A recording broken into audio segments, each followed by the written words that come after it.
राम राम जी सबको। तो 3-4 दिन से स्टोरीज में ऑलरेडी डाल ही रहा हूँ और इस टॉपिक पे जो कि हमारी बहन महमूदपुर की शीतल भाकरी गांव में फागना परिवार में जिनकी शादी हुई थी और कारण कुछ भी रहे हो, लेकिन जो बातें निकल के सामने आ रही है वो बहुत ही भयानक। और हम गुर्जर महोत्सव मना रहे हैं, हम गुर्जर गुर्जर करते घूम रहे हैं, हम राजा मीर भोज की जगह जगह मूर्ति स्थापना कर रहे हैं। तो क्या वो हमारे राजा मीर भोज जी की मूर्ति जो हम लगाते हैं वो रोती नहीं होगी?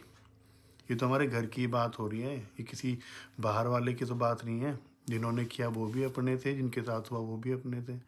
तो इन सब के लिए क्यों नहीं एक मुहिम छेड़ी जाती कि दुख होता है, क्या होता है, आए दिन ये घटना घटित होती हैं। प्रशासन कितना, कब तक कितनों को कैसी सजा मिल गई कि इस तरह की हरकत करने से पहले वो हाथ पैर कांपे उनके।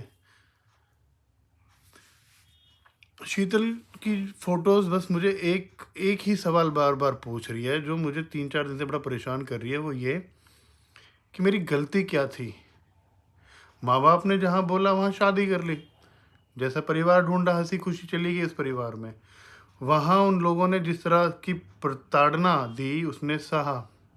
2019 में शादी हुई या 2023 में, उसने सहा, उसने निभाया। लेकिन फिर भी मार दिया क्यों? वो बार बार यही पूछ रही है मुझसे कि भाई भाई मुझे मार क्यों दिया? मैंने तो सब कुछ माना, सब कुछ जो मुझसे चाहा गया, जो एक्सपेक्टेशन मुझसे रखी गई मैंने निभाई, फिर भी मुझे मार दिया गया क्यों?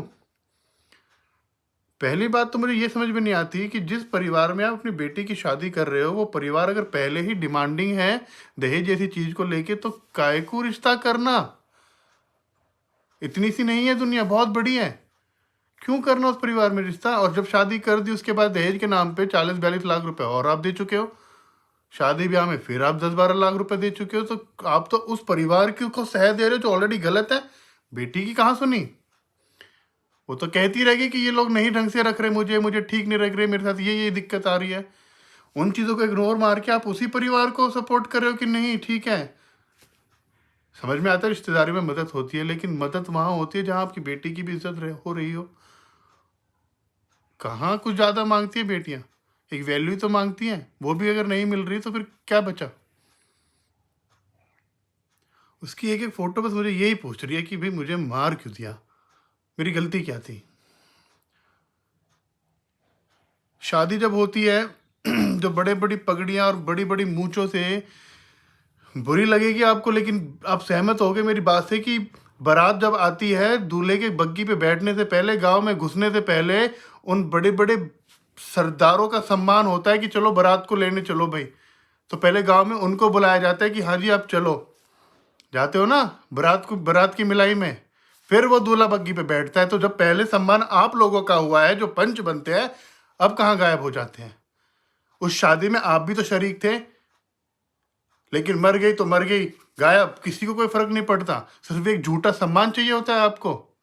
जब बारात की विदाई होती है, एक एक को सम्मान दिया जाता है कि बड़े समधी से बड़ समधी मिलेगा, छोटे से छोटे मिलेगा, मामा से मामा मिलेगा। लेकिन जब इस तरह की कोई घटना घटित होती है जिसका ऑलरेडी पता होता है कि उस परिवार में कुछ अड़चने चल रही है, क्यों नहीं जाके पहुंचते आप? क्यों वो बड़प्पन नहीं दिखाते? क्योंकि कोई रिस्पॉन्सिबिलिटीज लेने के लिए तैयार ही नहीं है। झूठे 2 दिन के आंसू बहा देंगे कि गलत हुआ, बात खत्म। और इस तरह की घटनाओं में नतीजा क्या निकलता है? 2 या 3 महीने बाद वही पंच आएंगे उस बेटी के घर कि जो हो गया सो हो गया, शादी ब्याह में जितना पैसा लगा जी ये पकड़ो, जो चली गई वो तो चली गई। ये होते हैं फैसले। उस बेटी की मौत का भी पैसा तोल दिया जाता है कि चलो, और यही होते हैं फैसले। और क्या फैसले होंगे इससे ज्यादा? लेकिन कोई इस बात पे ध्यान नहीं देता कि वो बार बार चीख चीख के अगर कह रही है कि मैं परेशान हूं, मैं परेशान हूं, तो उसके पीछे बाप खड़ा हो जाए, उसके भाई, सो कॉल्ड भाई खड़े हो जाए कि बहन जब तक बर्दाश्त हो रहा है तो कर, जिस दिन तेरी बर्दाश्त की हद टूट जाए बता देना, हम खड़े हैं तेरे पीछे। उस लड़की की मौत कभी नहीं होगी जिसको इस तरह के शब्द आप लोग बोल दोगे। लेकिन हम क्या बोलते हैं कि ना, माँ ने भी एडजस्ट करा, फूफी ने भी एडजस्ट करा, बेटी तू भी करेगी एडजस्ट, उसकी किस्मत में लिखा है ना। लेकिन आप डिसीजन लेने वाले होते कौन हो इस बात का? आपने शादी कर दी, ठीक है, वो आप वहां फेल हो गए कि आप परिवार अच्छा नहीं ढूंढ पाए। उसके बाद आप कौन हो डिसीजन ये लेने वाले कि ना तू बर्दाश्त कर, ना तू वहीं रहेगी, ना तेरा फ्यूचर वहीं है? आप ऑलरेडी फेल हो चुके हो एक अच्छा परिवार ढूंढने के लिए अपनी बेटी के लिए। उसके बाद भी आप ही डिसीजन मेकर बन रहे हो, और जब वो चली जाती दुनिया से तो फिर इंसाफ, हैशटैग इंसाफ ट्विटर पे ट्रेंडिंग चलाओ, चलो अब सुबह 8 बजे वहाँ 9 बजे वहाँ मुहिम छेड़ेंगे। उससे पहले सुन लेते उस बेटी की तो मुहिम की जरूरत ना पड़ती। कितना खर्चा आता है एक बेटी का। अरे दहेज में भी तो दे रहे हो, वो दहेज का ना देके उसके नाम वैसे कर दो, कुछ थोड़ा बहुत जो गुजारा कर ले, 12वीं भी पढ़ा दोगे ना तो उतना गुजारा वो अपने आप कर लेगी। लेकिन भैया सोसाइटी में उन चीज़ों को गलत माना जाता है और इन चीज़ों को सही माना जाता है। मुझे तो उसी का सबसे बड़ा दुख है कि वो पंच कहाँ गायब हो जाते हैं जो शादी में आते हैं, और छाती ठोक कर जो भैया मांगे है ना दहेज, जब विदाई होती है लिस्ट पढ़ी जावे कि वॉशिंग मशीन से लेकर फलाना ढिमकाना दिया, तो एक लिस्ट वो पढ़ो जिसमें आप अपनी खुशी से अपनी बेटी को दे रहे हो, और एक लिस्ट वो पढ़ो कि भाई इसमें मांगा गया है हमसे, और ये पूरी ब्रादर के सामने हम बोल रहे हैं जी। ठोक के दो ना फिर। और सबसे मेन बात, जो सबसे बड़ी समस्या मुझे लगती है ना इन समस्याओं में, वो ये है कि जो भाई है वो स्टैंड नहीं लेते बहनों के लिए। बुरी लगेगी, लेकिन आप क्या है ना, बर्थडे पार्टीज मनाओ, अपनी गाड़ी के बॉनेट पे तलवारों से केक काटो, हवाबाजी करो, सर्कल दिखाओ कि हमारे तो हर जगह बहुत बड़ा सर्कल है, लेकिन अपनी बहन के लिए खड़े नहीं होते। आपके बाप ही की जिम्मेदारी है क्या सब कुछ, कि बहन की शादी भी वही करेगा, तुम्हें पालेगा वही, तुम्हें पढ़ाएगा भी वही, उसके बाद शादी के बाद बहन की मुसीबतों को बाप ही झेलेगा। कभी तो अपने बाप को ऑफ ड्यूटी करो कि बापू तू बैठ जा, हम भाई आएंगे अपनी बहन के, हम देख लेंगे। कभी अपनी बहन की सुध तो ले लो, खड़े तो हो जाओ एक बार। मैं एक बात कान खोल के समझ लेना आप मेरे, कि जिस बहन कोई के भाई उसके पीछे खड़े हैं ना, उसके ससुराल में छोड़ो, कोई बाहर का भी हाथ ना लगा सकता कि हाँ भाई उन्हें पता कि अगर भाई एक आवाज़ में आ जाएगा के पीछे, लेकिन वो सपोर्ट सिस्टम ही तैयार ना होता। और जब आपका बहुत बड़ा सर्कल है, आपके बर्थडे मनते हैं, आपके पूछो मत क्या क्या मनाते हो आप, तो जब आपके जो रिश्तेदार है आपकी बहनें परेशान कर रहा है, वह गांव में आपके भी तो यार दोस्त होंगे, वह रिश्तेदार के सर्कल में जाके बैठो, वह बुलाओ और बैठो वहाँ बैठ के कि जीजा जी आप बता हमें क्या दिक्कत है, उसे उसी के गांव के लोगों में पूछो ना। लेकिन कौन लेवे पड़ी डंडी, बाप आएगा देख लेगा, बाप तो वही तरीके से देखेगा जैसे तब तक देखता रहो समाज के हिसाब से। लेकिन आप भी तो कुछ फर्ज निभाओ अपनी वाइफ के लिए। भाई लड़ जाएगा माँ बाप से, अंड बंड कर लेगा, लेकिन अपनी बहन के लिए भाई तो ना, अपने बाप तो ना बोल पा रहा। सोचो, क्योंकि आप डिसीजन मेकर नहीं हो उसमें, लेकिन आप स्टैंड लेना पड़ेगा। मैं फिर कह रहा हूँ छाती ठोक के कि जिस ससुराल में यूं पता ना कि अगर भाई खड़ा है वह बहन के कोई चू ना कर सके, पर भाई चूड़ी पहन के बैठे एक तरीके से, क्योंकि उन्हें टेंशन लेनी नो या चीज़ की, वो इन्वॉल्व भी होना ना चाहते। बापू देख लेगा अपने आप। बापू कब तक देखेगा और क्यों देखेगा बापू, कभी तो बापू को छुट्टी दो, कम से कम इन रिश्ते ने तो संभालने की रिस्पॉन्सिबिलिटीज उठाओ। और यह बात हर एक बहन एग्री करेगी कि हाँ जाकर भाई वा के पीछे खड़ा है, वहाँ कोई चू ना कर सके, अरे फैक्ट है। लेकिन कोई तैयार हो रिस्पॉन्सिबिलिटी लेने को। हाँ हम क्या करेंगे, हम तो गुर्जर महोत्सव मना लेंगे, वहाँ भीड़ चलेगी, चलो आज वहाँ चलेंगे, रैली निकालेंगे राजा मीर भोज की, ये करेंगे, दुनिया दिखाना हमें कि हम कितने बड़े गुर्जर हैं, दुनिया हमें जाने। लेकिन हमारी गुर्जर बरादरी में इतनी गंदगी घुसी पड़ी है, उस पर कोई फोकस नहीं है। और अभी बड़े बड़े लोग उसी बेटे पक्ष को बचाने में लग जाएंगे, क्योंकि वो सो करोड़ पैसे वाले हैं, वो कुछ भी कर सकते हैं। और उन्हीं लोगों से हम उम्मीद करते हैं कि भाई वो हमारे समाज में सुधार भी लाएंगे। तो पर्दे के पीछे कुछ है, लेकिन आप खड़ा होना पड़ेगा। हमारी उम्र भी 30-32 साल की होगी, हम ना बोलेंगे तो कौन बोलेगा, और क्यों ना बोलेंगे हम। जब शादी में पंच आते हैं बन के, मान सम्मान करवाते हैं, इस समय वो क्यों ना बोलते। एक शादी में वो एक एक आदमी इन्वॉल्व है, जो विदाई पर रुका है, जो भेंट मान सम्मान लेके जाता है, उन्हें भी बुलाओ ना। जब जब टिक टिक चल रही है कि भाई जब तुम शादी में आ रहे हो तो यहाँ भी आओ। कोई भगवान ने लिख के न दे दी कि 2 जोड़ी बन गई तो उनकी निभेगी। अन्न बन हर रिश्ते में होती है, और हर रिश्ते में सॉल्यूशन होता है, पर ऐसी नौबत आए उससे पहले सॉल्यूशन पे वर्क करो ना। कोई सोचे ही ना है कि सॉल्यूशन भी निकलेगा यहाँ का। और मेरी नज़र में तो वे भाई सबसे बड़े गुनहगार है जो अपनी बहन की सुध न लेते, जो अपनी जिंदगी में मस्त है। खड़ा होना चाहिए अपनी बहन को, एक बार तो फोन करके मतलब पूछ लो। अगर वो की सास है, वो के हस्बैंड ने पता हो ना कि हर दूसरे दिन एक भाई का फोन और मैसेज आवे कि तू ठीक है, वो की हिम्मत कैसे हो जाएगी चूं कहने की।